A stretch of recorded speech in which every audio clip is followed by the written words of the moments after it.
Welcome back. Let's go back up to Boston right now. Our own Andrew Whitman's been on the ground all day, and he joins us live. And Andrew, forgetting all of the questions for the moment about the investigation and some of the potential changes down the road, put a human face on this because you've been around Bostonians all day today. I read one tweet from a guy on the Red Sox who said they messed with the wrong city. Do you get that drill? Because Bostonians are known to be some of the tougher folks that we have in this country.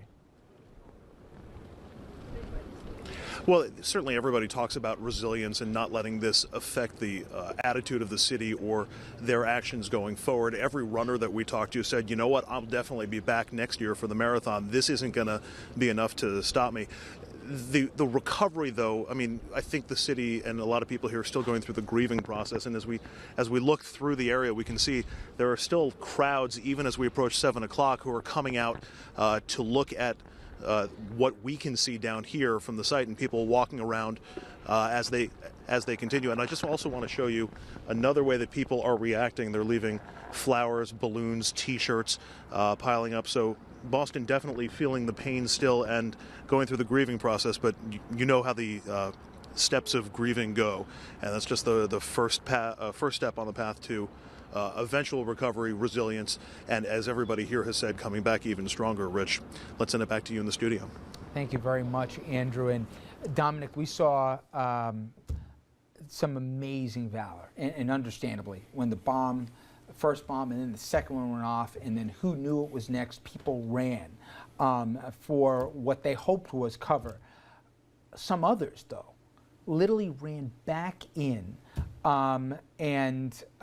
Again, as I saw one correspondent say who's covered war zones, they didn't have body armor on. They had shorts and T-shirts, and they ran in, and it was amazing, some of the scenes that we saw. Sure it was, Richard. You know, if there's anything that's positive in all of this pain, it's how Americans came to the aid of other Americans.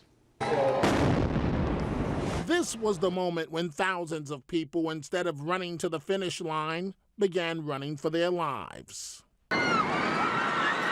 And then there were those who ran straight towards the chaos.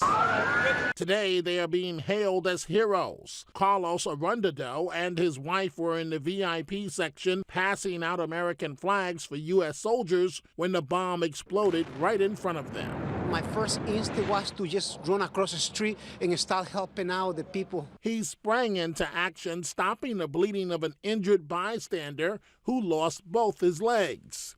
He never left his side, holding his hand to help arrive. He's a little bit in shock still. Former New England Patriot Joe Andruzzi was there in support of his cancer foundation, is seen here carrying an injured woman to safety. And Army veteran Bruce Mendelson was blocks away from the explosion.